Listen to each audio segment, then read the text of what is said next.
I'm not quite sure what you're going to think of this job, but I'm going to give it a whirl anyway. This is a CBR 1000 and it's come in for a full respray. As you can see, it's quite a nice bike anyway, but it's not quite to the customer's taste. I've been instructed to paint this bike in a colour that the customer prefers, and I'd be keen to read your comments on the colour choice. The video isn't long but carries a lot of information on how I got the job done, so please watch the full video from start to finish. First of all, the bike was stripped down. Top tip, bag all the fixings from each part and label them. Then you'll know exactly where everything goes when you're building the bike back up. Now, the headlights were cable tied in place. I can't remember why, but there was a reason for this. Anyway, on to the next stage. All the panels had to be prepped up for paint.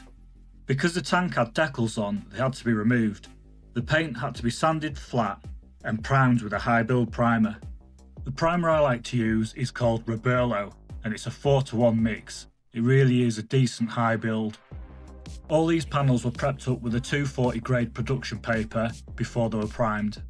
You can see the lower side fairings were prepped up exactly the same because they had decals on too. The front cowl didn't need any primer because it didn't have any decals on and it was in really good condition. I prepped all the panels up with an 800 wet or dry production paper before they were painted. The panels that had primer on were knocked back with a 240 production paper first. I hoovered the garage floor, I wet the garage floor, and I set all the panels out on separate stands. All the panels were ready to be painted. I give them a good degrease with some degreaser. I went over them with a tack cloth, and we were ready to apply the paint. This is the colour that the customer asked for. I'm keen to see what you think. Please let me know in the comments. So I got the paint applied with my Anist Iwata LS400 paint gun. This was just the base coat that had been applied because we needed to fit some decals before we could lacquer all of the panels. I painted the wheels separate. These were done with a solid 2K paint. I prepped them up first with some 800 wet or dry production paper. I primed them with an aerosol primer. I like to use a U-Pol high build aerosol. I then used the 800 wet or dry production paper to prep up that primer ready for the paint. Fitting the decals.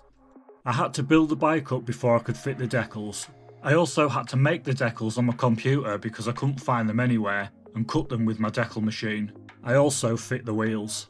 Once the panels had all the decals fitted, they went back into the booth and they're all lacquered as you'll see here. They were now ready to be fitted to the bike. Another job I had to do was to fit all this carbon. I had to do quite a few modifications to make it all fit. I'd be keen to hear what you all think of that. The bike was now starting to come together. I got most of the parts fastened on. However, not stripping the bike myself, I found out that that tank cover had to come back off to fit some trims on. With not stripping the bike myself, it was an easy mistake to make. I had to sheet the bike off to polish it up. This involved flattening all the paintwork down with some 2000 wet or dry and then polishing it all back up with the machine polisher. Horrible, time-consuming job. Once I'd finished polishing it, I fit the final bits. I had to wire in some aftermarket mirrors. There were some other bits and bobs to be fitted and also some more carbon. I got these jobs done.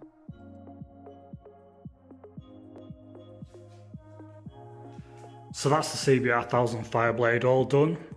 Full strip down, prep up and paint. This is what the customer wanted. This was the picture he emailed over to me. And I think we've got something similar. So I was unable to get the decals on the bike. At first I tried masking the black on. I was unable to mask it on. The fine line tape it didn't want to take to the paint. So what I decided to do was try and make them myself, and I think I've got something like. So they've been made on a program I've got, and then I've cut them out with the decal machine. Wheels are both done as well.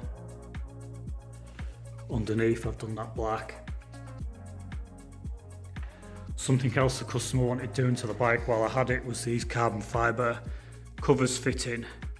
So I think they look really well.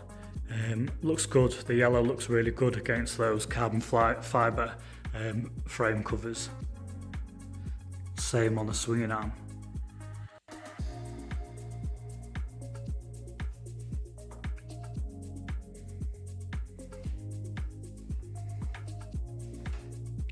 The mirrors, they're also aftermarket.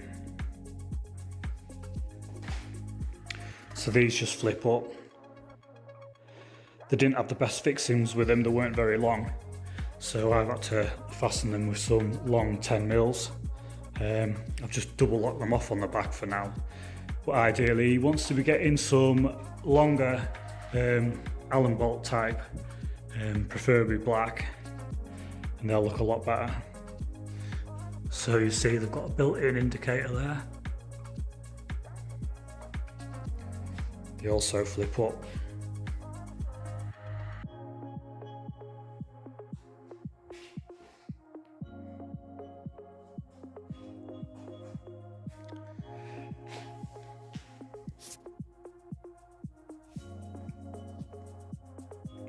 So yeah, quite a transformation to what it looked like before.